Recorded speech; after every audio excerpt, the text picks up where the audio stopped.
Hello दोस्तों, मैं आप सभी का स्वागत करता हूं आपके अपने यूट्यूब चैनल रैम्बो बाबा कंपटीशन में।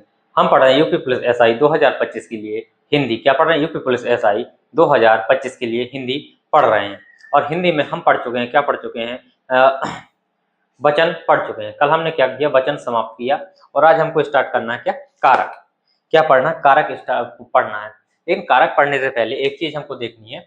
एक कल मुझसे एक प्रश्न पूछा कि जो हमने एक वचन पढ़ लिए, बहुवचन पढ़ लिए, जिसमें पूछा क्या पूछा कि जो पिता शब्द है, जो क्या है? पिता शब्द है, तो ये तो क्या है? एक वचन है। क्या है? एक वचन। पिता शब्द तो एक वचन है। यदि इसी को क्या कर दिया जाए? पिताजी। यदि पिताजी शब्द पूछ लिया जाए तो किसमें होगा? पूछा कि भैया जो पिताजी शब्द है ये एक वचन में आएगा कि बहुवचन में आएगा? तो ऐसे काफी शब्द है, मैं हो सकता हूँ ये बताना मैं भूल गया हूँ, तो मैं बता दे रहा हूँ कि ये जो शब्द होते हैं इनको क्या बोलते हैं हम? इनको बोलते हैं आदर्श। क्या बोलते हैं? आदर्श सूचक शब्द होते हैं। क्या होते हैं? सूचक शब्द। क्या होते हैं? ये होते हैं आदर्श सूचक शब्द। अब ये आदर्श सूचक शब्द कहाँ होते हैं? ये किन के लिए प्रयोग होते हैं? ये अपने से बड़ों के लिए होते हैं। किससे? किसके लिए? अपने से बड़ों के लिए। बड़ों के लिए इनका क्या होता है? प्रयोग किया जाता है। किनका? आदर्श सूचक शब्दों का अपनों से बड़ों के लिए प्रयोग किया जाता है। ये जो होते हैं ये क्या होते हैं? ये अकेले जो होते हैं ये तो होते हैं क्या? एक वचन। क्या होते हैं? एक वचन। ये जो शब्द होते हैं ये सब क्या होते हैं? एक वचन होते हैं। लेकिन जैसे ही जो हम आदर्श सूचक शब्द लगाते हैं, क्या करते हैं? आदर्श सूचक शब्द लगाते हैं तो ये किस में बदल जाते हैं? ये बदल जाते हैं बहुवचन में। किसमें? बहुवचन में। ये क्या हो जाते हैं? बहुवचन में बदल जाते हैं। ये स्वयं केवल अकेले होते हैं तो ये क्या होते हैं? एक वचन में होते हैं। जैसे और देखते हैं, जैसे माता जी, पिताजी हो गया, तो माता क्या हो गया? माता भी क्या एक वचन है, लेकिन इसमें क्या लगा देंगे? जी लगा देंगे, तो ये भी क्या हो जाएगा?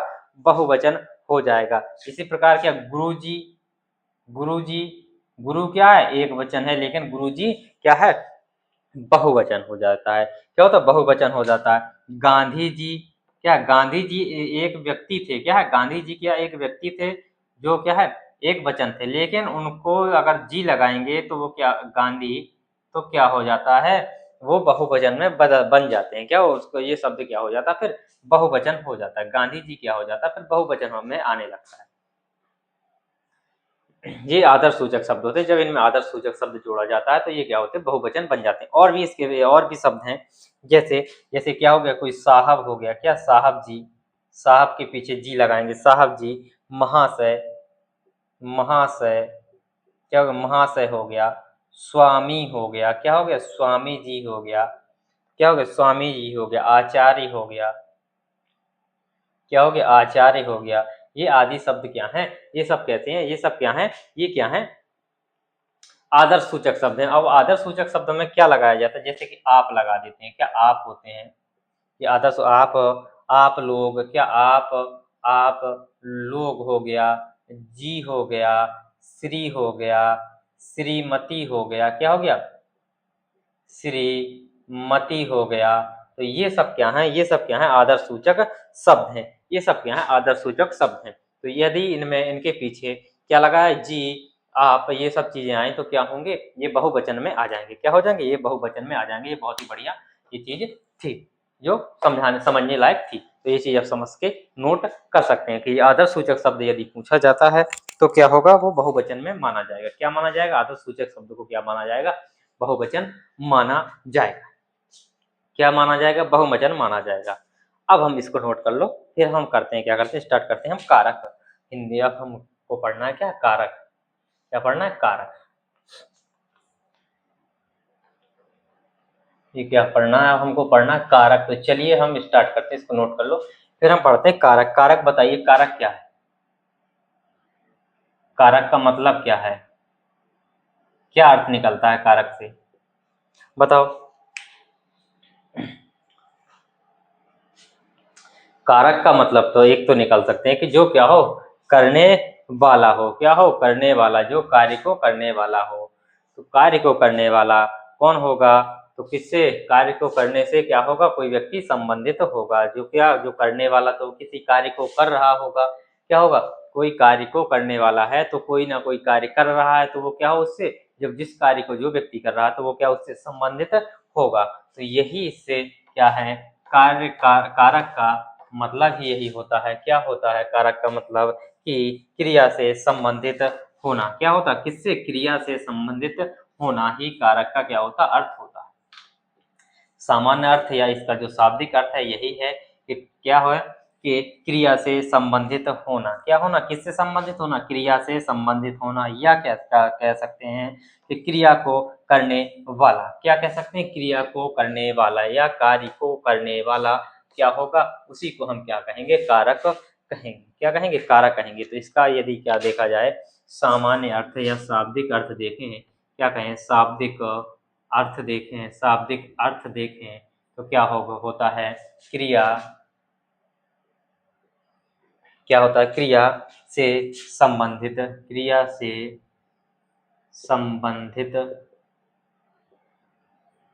होता है, क्रिया से संबंधित होना। क्या होता है, क्रिया से संबंधित होना, मतलब क्रिया से संबंधित होगा। या क्या कह सकते हैं, कार्य को करने वाला। क्या कहेंगे, कार्य को करने वाला। क्या कहेंगे, कार्य को करने वाला। और जब क्रिया है तो क्रिया से संबंधित को कौन कौन क्रिया से संबंधित होगा, तो संज्ञा होगी संबंधित, या सर्वनाम होगा। किससे, क्रिया से संबंधित, या तो संज्ञा होगी या सर्वनाम होगी। तो इसकी अगर परिभाषा लिखना चाहेंगे कारक की, तो परिभाषा क्या लिखेंगे, तो इससे जो संबंधित होगा तो कौन होगा, क्रिया होगी। क्या क्रिया, या क्या होगा, सॉरी क्रिया नहीं, क्या होगी, संज्ञा। कौन है, संज्ञा, और या क्या होगा, सर्वनाम। क्या होगा, सर्वनाम इससे क्या होंगे, संबंधित होंगे। तो इसकी अगर परिभाषा बनाई जाए तो क्या कह सकते हैं, तो वे शब्द, क्या कहेंगे, वे शब्द जो क्या कर रहे हैं, जो संज्ञा या किसका, सर्वनाम, वे शब्द जो संज्ञा या सर्वनाम का क्या हो, का संबंध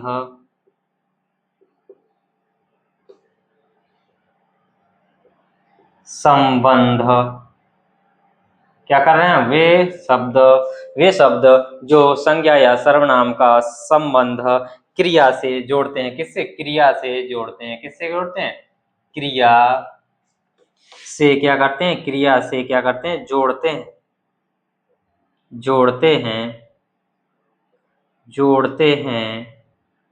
क्या करते हैं, जोड़ते हैं। क्या कहलाते हैं, कारक कहलाते हैं, कारक कहलाते हैं। क्या कहलाते हैं, कारक कहलाते हैं। तो इतनी चीज आपको याद रखनी है। क्या रखनी है, कि वे शब्द जो संज्ञा या सर्वनाम का संबंध किससे, क्रिया से जोड़ते हैं। तो संबंधित होना है तो किसका, क्रिया से संबंधित। कौन होगा संबंधित, संज्ञा और सर्वनाम। कौन होंगे संबंधित, संज्ञा और सर्वनाम क्या होंगे, क्रिया से संबंधित होंगे। तो वे शब्द जो संज्ञा और सर्वनाम का संबंध क्रिया से जोड़ते हैं उसे क्या कहते हैं, कारक कहते हैं। क्या कहते हैं, कारक कहते हैं। या क्या कह सकते हैं, और दूसरी भाषा में कह सकते हैं कि संज्ञा या सर्वनाम के आगे, संज्ञा, जो ये शब्द क्या, संज्ञा और सर्वनाम के जो आगे ही क्या होते हैं, आते हैं। कैसे होते हैं ये शब्द, जो क्या होते हैं, ये शब्द किसके आगे आते हैं, संज्ञा और सर्वनाम। तो इसको क्या कहेंगे, इसको ये कहेंगे कि संज्ञा या सर्वनाम, तो मैं गलत बोल रहा था कि संज्ञा कोई शब्द आएगा तो संज्ञा, जैसे राम ने क्या किया, राम लिख के देख लेते, चेक कर लेते हैं, राम ने खाना क्या किया, खाना खाया। क्या किया, राम ने खाना खाया। तो ये क्या हो गई हमारी, ये क्या हो गई हमारी, संज्ञा हो गई। या क्या हो गया, मैंने, जैसे मैंने खाना खाया, तो ये सर्वनाम, मैंने क्या हो गया, मैंने क्या हो गया, सर्वनाम हो गया। सर्वनाम हो गया तो संज्ञा और सर्वनाम के ये क्या आ रहा है, बाद आ रहा है ना।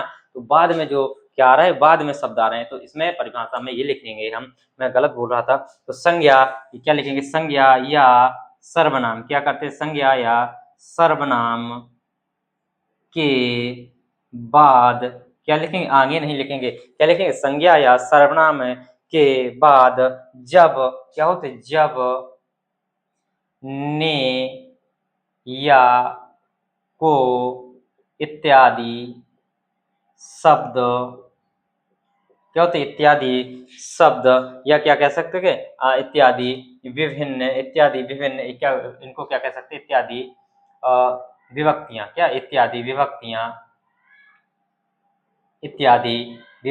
क्या करते हैं? इत्यादि विभक्तियां लगती हैं। इत्यादि विभक्तियां क्या होती हैं? लगती हैं। तो तब उनका रूप ही क्या होता है? विभक्तियों का रूप ही क्या होता है? तब क्या होते हैं? संज्ञा या सर्वनाम के बाद जब ने या को इत्यादि विभक्तियां ने को से जितने भी कारक चिन्ह होते हैं वो सब लगती हैं, तो क्या होता है? तब उनका रूप ही क्या कहलाता? उनका रूप ही क्या कहलाता? कारक कहलाता है। कारक क्या होता है? कहलाता है। इतनी चीज आप नोट कर सकते हैं। ये दो परिभाषा, कोई भी परिभाषा, दोनों परिभाषा सही है। दोनों ही परिभाषा क्या सही है। अब हम देखते हैं आगे, इसको नोट करिए, फिर हम आगे चलते हैं।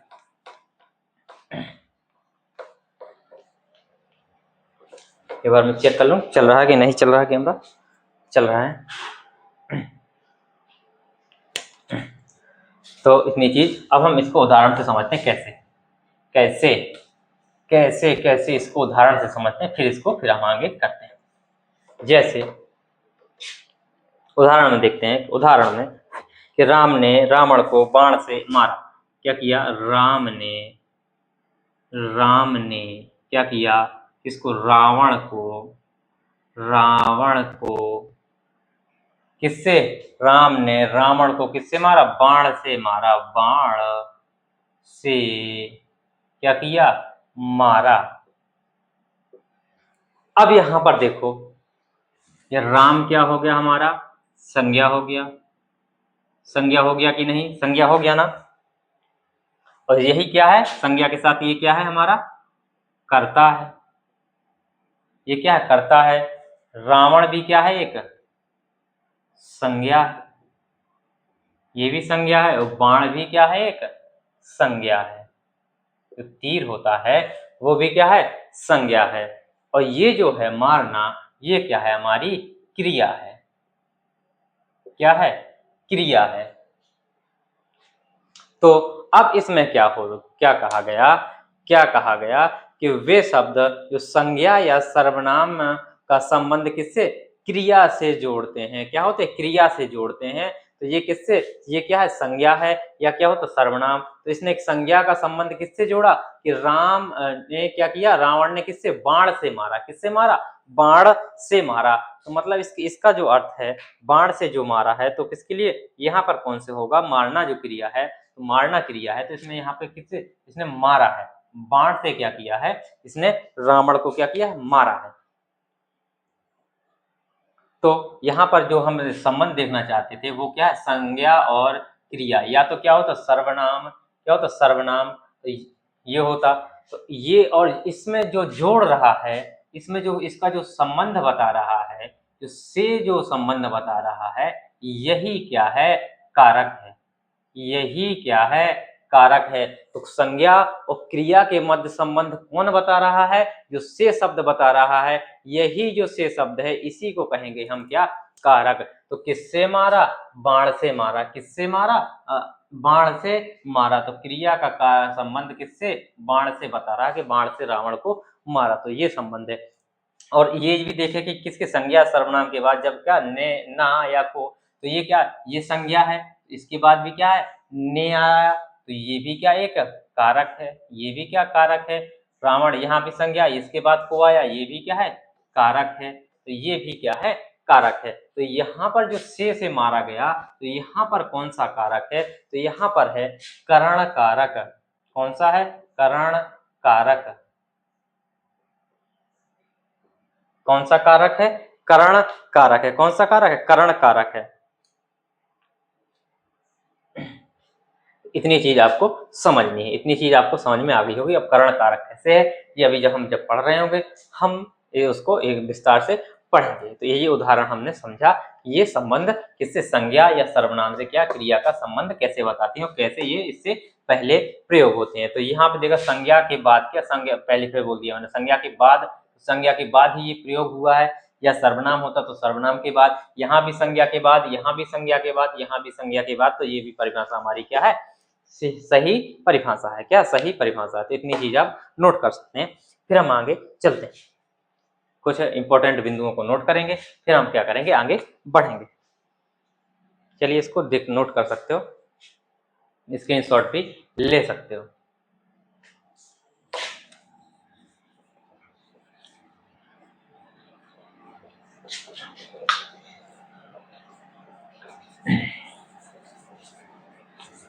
कुछ इंपॉर्टेंट बिंदु नोट करेंगे इसके, 2-4 बिंदु, फिर क्या करेंगे, हम आगे चलेंगे। जो परीक्षा में पूछे जा सकते हैं, इससे प्रश्न पूछे जा सकते हैं, यहाँ से प्रश्न परीक्षक पूछ सकता है कि यहाँ से प्रश्न उठा सकता है। वो क्या, ये जो कारक होता है, इसको जो कारक को जब मैं क्या पढ़ा रहा था, त्रियक रूप पढ़ा रहा था, तो एक शब्द और आया था कारक के लिए या विभक्ति के लिए, क्या रूप आया था, क्या नाम आया था, परसर्ग आया था। क्या नाम आया था, परसर्ग नाम आया था। तो जब हम त्रियक, जब वचन पढ़ा रहा था, त्रियक रूप बहुवचन का जो त्रियक रूप था उसको पढ़ा रहा था, तब आया था, तब मैंने बताया था पिछली क्लासों में। तो क्या इसको नोट करना है कुछ बिंदु कि कारक को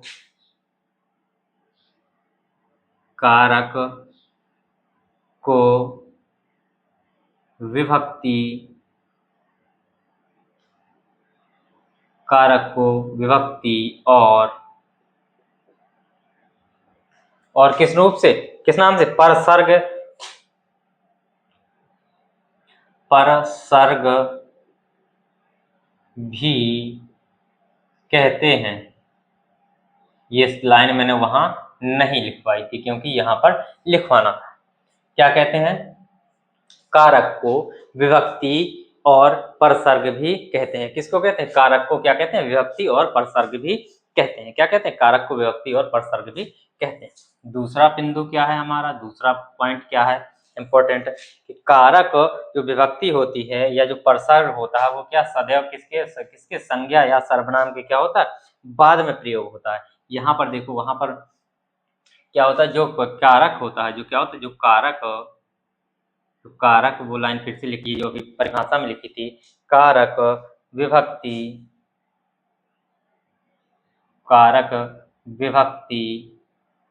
या क्या, परसर्ग सदैव क्या होता है, सदैव किसके, संज्ञा या किसके, सर्वनाम, सदैव क्या होता है, संज्ञा या सर्वनाम के बाद प्रयोग होता है। सर्वनाम के क्या होता है, बाद में प्रयोग होता है। किसमें, कब होता है, बाद में क्या होता है, प्रयोग, क्या होता है, बाद में क्या होता है, प्रयोग होता है। क्या होता है, बाद में प्रयोग होता है। क्या होता है, जो कारक होता है वो, या जो कारक विभक्ति या जो परसर्ग है, वो सदैव क्या होता है, संज्ञा या सर्वनाम के बाद में क्या होता है, प्रयोग होता है। अभी परीक्षा, अभी हमने जब परिभाषा देखी तब और उदाहरण में देखा, ये प्रैक्टिकल करके हमने देखा है, जांच करी है कि हाँ ये सच में ऐसा होता है कि नहीं होता। चलो और देखते हैं और बिंदु। नेक्स्ट देखते हैं कि एक वाक्य में कितने, 8 कारक हो सकते हैं। जो कारक होते हैं उनकी संख्या कितनी होती है, 8 होती है। तो एक वाक्य में क्या क्या एक से अधिक कारक हो सकते हैं, ये भी पूछा जा सकता है। तो कहेंगे हाँ, एक वाक्य में एक से अधिक कारक है, जहां तक कि जितने कारक होते हैं 8 कारक, तो 8 के 8 कारक हो सकते हैं एक वाक्य में। लेकिन एक शब्द में कितना, एक ही कारक होगा। क्या होगा, लेकिन एक शब्द में क्या होगा, एक ही कारक होगा। एक वाक्य में 8 के 8 कारक हो सकते हैं, लेकिन एक शब्द में एक ही कारक होगा। तो क्या कह सकते हैं, लिखेंगे एक वाक्य में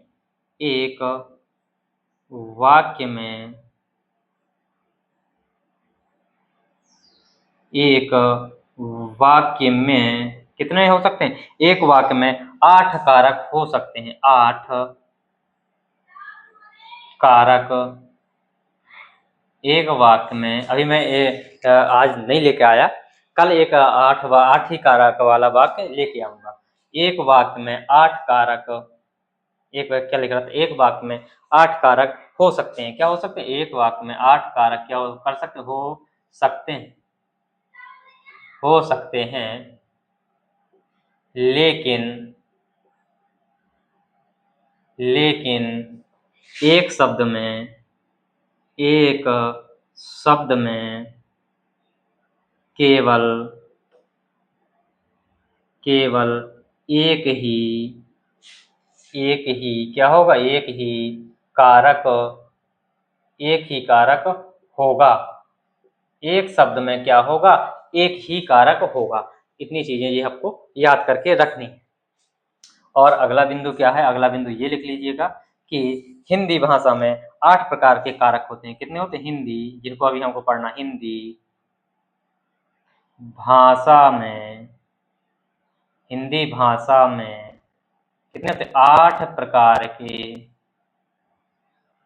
8 प्रकार के, 8 प्रकार के कारक क्या होते हैं, करते हैं, होते हैं 8 प्रकार के कारक होते हैं। कितने कारक होते हैं? तो इसको नोट कर सकते हैं कि 8 प्रकार के कारक होते हैं। किसमें होते हैं? हिंदी भाषा में 8 प्रकार के कारक होते हैं। क्या होते हैं? 8 प्रकार के कारक होते हैं। अब हम देखते हैं आगे हमको देखना है। अब इतनी चीज आप नोट कर सकते हैं। फिर हम 8 प्रकार के कारकों के नाम लिखेंगे, विभक्ति लिखेंगे, कौन सी विभक्ति में कौन सा कारक किस विभक्ति में आता है, कारक चिन्ह लिखेंगे, सब लिखेंगे या विभक्ति लिखेंगे। और फिर उसका जो पहचानने का जो तरीका है, उसकी कारक की पहचान का तरीका है, वो कैसे उसमें कर सकते हैं क्या। चलिए फिर मैं इसको याद करने के लिए एक बढ़िया दोहा टाइप का लिख के दूंगा, उसको आप याद कर सकते। उससे क्या कर सकते हैं, कारकों को, 8 कारक को क्या कर सकते हैं, याद कर सकते हैं। बहुत ही आसान तरीके से क्या कर सकते हैं, बहुत ही आसान तरीके से उनको याद कर सकते हैं, चिन्ह सहित और कारकों के नाम सहित। पहचान करने में भी उससे सरलता होगी, जल्दी से एक बार तुरंत दोहराया और सारे के सारे कारक दिमाग में आ गए। तो अब हम एक तालिका बनाएंगे जिसमें लिखेंगे, एक साइड लिखेंगे कारक का नाम, कारक लिखेंगे, इधर लिखेंगे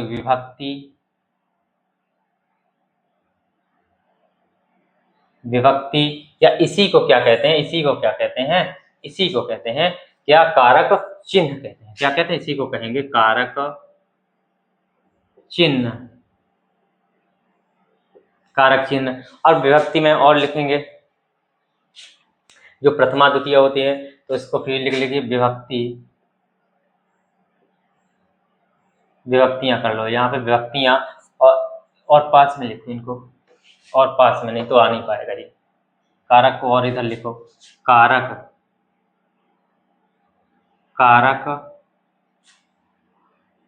चिन्ह, कारक चिन्ह लिखो, कारक चिन्ह।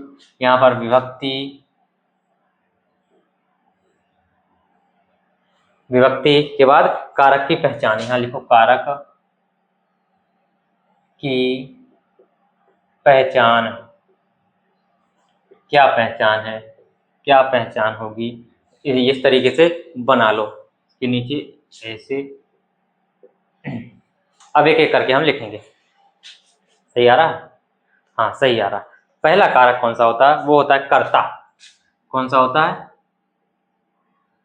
कर्ता कारक होता है। कौन सा होता है? कर्ता होता है।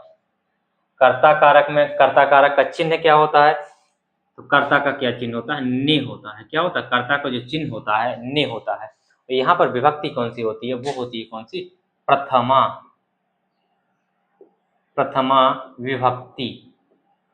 क्या होती है? प्रथमा विभक्ति होती है। अब इसको पहचानेंगे कैसे? तो क्या होगा? कार्य को कहेंगे करने वाला, जो क्या करेगा? कार्य को कर रहा होगा, कार्य को करने वाला वो होगा, कर्ता होगा। क्या होगा? इसका चिन्ह ने होगा, प्रथमा विभक्ति होगी और कार्य को करने वाला। कौन? जो व्यक्ति होगा वो क्या होगा? कार्य को करने वाला होगा, जिसको उसको क्या कहेंगे हम? कर्ता। अब देखते हैं कर्ता के बाद कौन सा आता है, कर्म आता है। कौन सा आता है, कर्म। कर्म, कर्म का चिन्ह क्या होता है, को होता है। क्या होता है, को होता है, को चिन्ह होता है। क्या होता है, को चिन्ह होता है। कर्म का कौन सा होता है, को होता है। और यहाँ पर विभक्ति कौन सी होती है, द्वितीय होती है। कौन सी विभक्ति, द्वितीय विभक्ति होती है। कौन सी होती है, द्वितीय विभक्ति। और इसकी पहचान का तरीका क्या है कि जिस पर क्रिया का क्या हो, प्रभाव पड़े। क्या हो, जिस पर, सब समझाऊंगा, जिस पर क्या हो, किसका, क्रिया का प्रभाव पड़े। किसका, क्रिया का क्या हो, प्रभाव पड़े। प्रभाव पड़े, उसको क्या कहेंगे हम, कर्म कहेंगे। जिसका, जिस पर किसका क्रिया का प्रभाव पड़े उसको क्या कहेंगे, कर्म कहेंगे। और जो कार्य करने वाला है उसको क्या कहेंगे, कर्ता। क्या कहेंगे, उसको कर्ता कहेंगे। और जो जिस पर क्रिया का प्रभाव पड़ता है उसको कहेंगे हम कर्म। तीसरा, एक, दो, तीसरा, तीसरा कौन सा है, तीसरा है कौन सा, करण। करण कारक कौन सा होता है, तीसरा होता है करण। और करण का जो चिन्ह होता है वो क्या होता है, से या के द्वारा। क्या होता है, से या कह सकते हैं के द्वारा। क्या कह सकते हैं, से या के द्वारा होता है। तो करण का जो कारक चिन्ह होता है वो से या क्या होता है, के द्वारा। किस, क्या होता है, से या के द्वारा। विभक्ति कौन सी आती है, तृतीया आती है। कौन सी आती है, तृतीया। तृतीया विभक्ति होती है। और इसकी पहचान करने का तरीका क्या है, पहचान करने का तरीका क्या है, ये साधन होगा या वजह होगी। ये क्या होगा, या तो साधन होगा, क्या होगा, साधन होगा, या क्या होगा, या क्या होगा, कोई वजह होगी। क्या, कोई वजह, क्या होगी, साधन होगा या कोई वजह होगी। कैसे साधन होगा, कि जैसे अभी क्या था, क्या किया था कि किसने, किससे मारा था, राम, बाण से मारा था। तो बाण क्या था, एक साधन था कि नहीं, क्या था, बाण से राम ने रावण को किससे, बाण से मारा था। तो बाण यहाँ पर क्या था, एक साधन था। क्या था, साधन, उसको मारने का क्या साधन था। तो मारना क्रिया, साधन जो था वो क्या था, बाण था। तो इसमें क्या, जो किससे, से था, तो से किसके द्वारा, से के द्वारा। तो वहां पे वहां साधन या कोई वजह होगी। क्या होगी, कोई वजह होगी। तो ये चीजें हैं। नंबर चार, नंबर चार में कौन सा होता है, नंबर चार में आता है संप्रदान। कौन सा आता है, संप्रदान। कौन सा आता है, संप्रदान कारक आता है।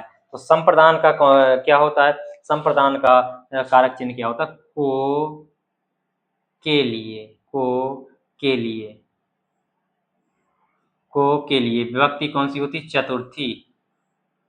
विभक्ति कौन सी आएगी, हमारी आएगी, विभक्ति आएगी हमारी कौन सी, चतुर्थी विभक्ति आएगी। और इसको पहचान करने के लिए क्या है, पहचान करने का क्या तरीका होता है। तो इसमें पहचान करने का तरीका है कि जिसके लिए कार्य किया जाए। क्या हो, जिसके लिए कार्य किया गया हो। क्या हो, जिसके लिए क्या किया गया हो, कार्य किया गया हो। जिसके लिए कार्य किया जाए, कुछ भी कह सकते हैं, कह सकते हैं जिसके लिए, जिसके लिए कार्य किया जाए। क्या हो, जिसके लिए क्या हो, कार्य किया जाए। चौथे के बाद कौन सा, पांचवें नंबर पर कौन सा आएगा, तो पांचवें में क्या है, कौन सा, कर्ता हो गया, कर्म हो गया, करण हो गया, संप्रदान, संप्रदान हो गया। अब कौन सा आएगा, पांचवें में आएगा अपादान। कौन सा आएगा, अपादान। अपादान कौन सा आएगा, अपादान। कौन सा कारक, अपादान कारक।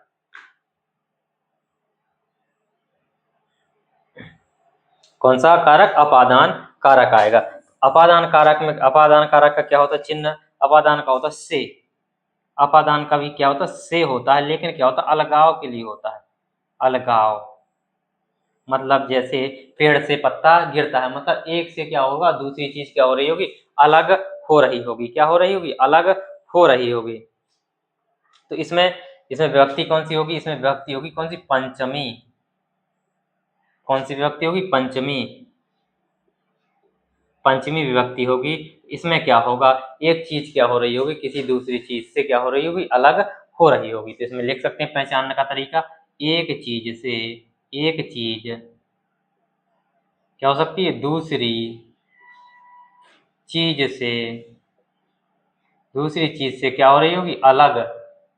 दूसरी चीज से क्या होती है, अलग हो रही होगी, हो रही या होती है, अलग होती है, क्या होती है, अलग होती है। इतनी चीजें आप ये 5 लिख गए हैं। अब इसमें नीचे दिखाई देगा कि नहीं देगा, नहीं तो ऊपर से मिटा के, हाँ अब नहीं दिखाई देगा, अब नहीं दिखाई देगा तो इसको मैं क्या करता हूँ, ऊपर से मिटा के, ऊपर से मिटा दे रहा हूँ और फिर से ऊपर से लिखना शुरू कर दे रहा हूँ। 6वें नंबर से क्या करता हूँ, 6वें नंबर से ऊपर से लिख रहा हूँ।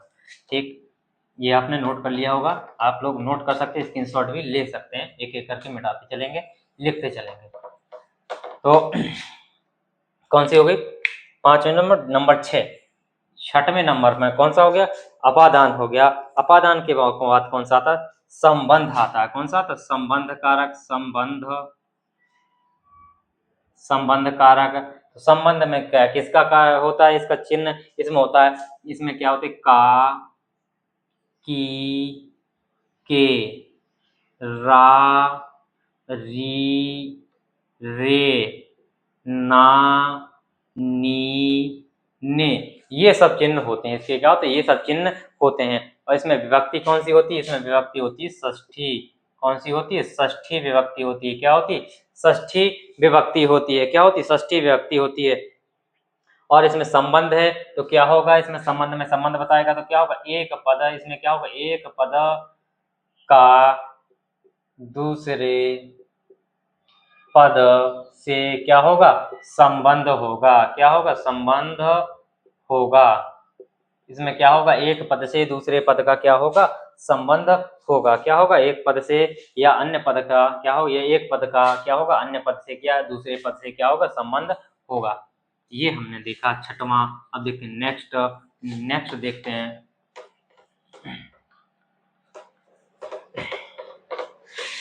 अब कौन सा है, अब हमारा आता है 7वें नंबर पर। 7वें नंबर पर अधिकरण। कौन सा आता है, अधिकरण।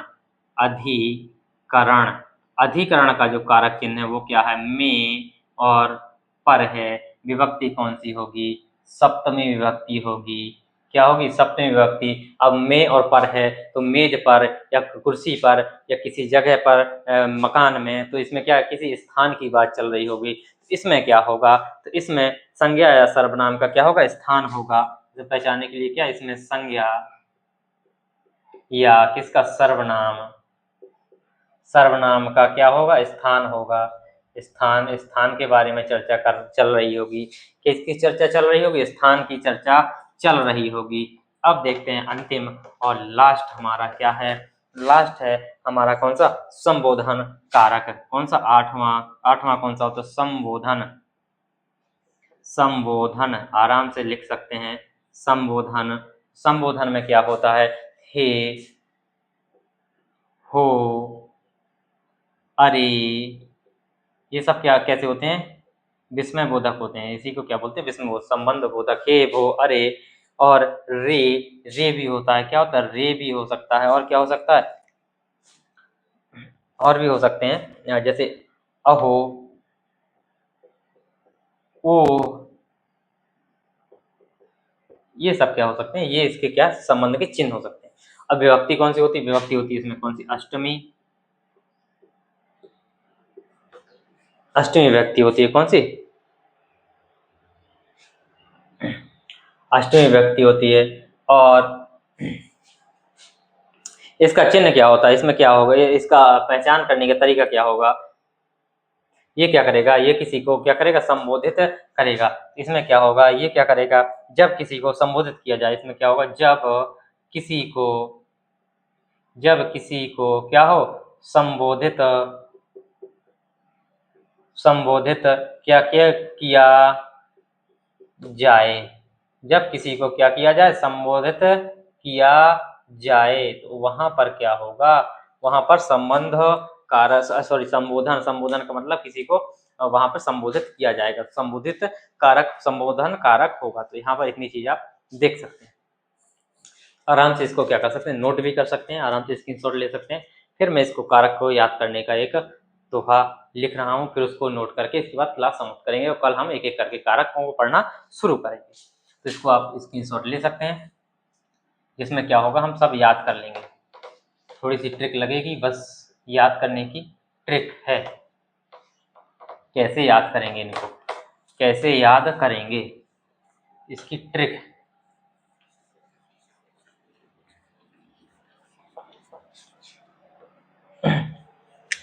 ट्रिक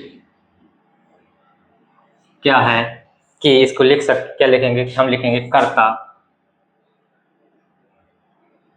कर्ता ने कर्म को, कर्ता ने कर्म को भक्त करण से जान, कर्ता ने कर्म को भक्त करण से जान, क्या, कर्ता ने कर्म को भक्त करण से जान। और फिर क्या, का की के संबंध है, का की के, काकी के क्या है, संबंध है, काकी के नानी ने क्या है, काकी के नानी ने रारी रे, तो इसमें काकी के लिखा, तो काकी के क्या है, काकी के संबंध है, काकी के क्या है, संबंध है। क्या है, कर्ता ने कर्म को भक्त करण से जान, काकी के संबंध हैं अपादान से मान, अपादान से क्या करो, अपादान से मान, कर्ता ने कर्म को भक्त करण से जान, काकी के संबंध है अपादान से मान, मैं पे पर अधिकरण है, मैं पे पर क्या है, अधिकरण, मैं पे पर अधिकरण है, अधिकरण है, हे है, हे हो, अरे, संबोधन, संबोधन, ये क्या हो गया, कर्ता ने कर्म को भक्त करण से जान, काकी के संबंध है अपादान से मान, मैं पे पर अधिकरण है, हे वो अरे है संबोधन। आओ मिलकर याद करें व्याकरण, आओ मिलकर, मिलकर याद करें व्याकरण, ये हमें इसको याद कर लो, इससे हो जाएगा। देखो कर्ता, ये क्या, कर्ता, कर्ता का चिन्ह क्या, ने, कर्म हो गया, कर्म का क्या कारक चिन्हो, जो करण है, करण का क्या है, से, और ये संबंध हो गया, संबंध का क्या है, काकी के, अपादान का क्या है, से, मैं पेपर क्या है, अधिकरण, तो अधिकरण का मैं पेपर, तो एक हो गया, दो हो गया, तीन यहाँ पे हो गया, चौथा यहाँ पे हो गया, पांचवा यहाँ पे, छठवां यहाँ पे, हे वो अरे ये क्या है, संबोधन, तो सातवां यहाँ पे। और